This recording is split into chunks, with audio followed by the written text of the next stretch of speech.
नांदगाव येथील एका व्यक्तीनं दारूच्या नशेत डायल 112 या आपत्कालीन सेवेला खोटा कॉल करून पोलिसांना विनाकारण त्रास दिल्याप्रकरणी लासलगाव पोलीस ठाण्यात गुन्हा दाखल करण्यात आला। या प्रकरणी पोलीस शिपाई अविनाश कैलास सांगळे यांनी फिर्याद दिली आहे। 4 जुलैला सायंकाळी 3:45 वाजता नांदगाव येथील विविध कार्यकारी सोसायटीच्या परिसरातून नवनाथ बाळू मोकळ राहणार नांदगाव या आरोपीनं ही सेवा आपत्कालीन प्रसंगी वापरायची असते हे माहीत असतानाही दारूच्या नशेत डायल 112 या अतितत्काळ सेवेवर खोटा कॉल करून पोलिसांना विनाकारण गोंधळात टाकलं। या प्रकारामुळे सरकारी सेवेत अडथळा निर्माण झाल्यानं भारतीय न्यायसंहिता 2023-117 महाराष्ट्र दारूबंदी अधिनियम 1949 चे कलम 85(1) अंतर्गत गुन्हा दाखल करण्यात आला।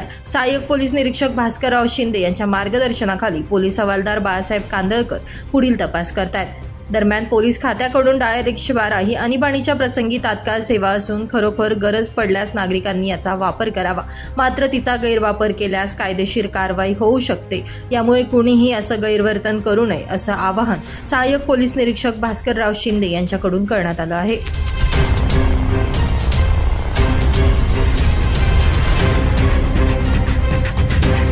ब्युरो रिपोर्ट, नाशिक माझा न्यूज, नांदगाव।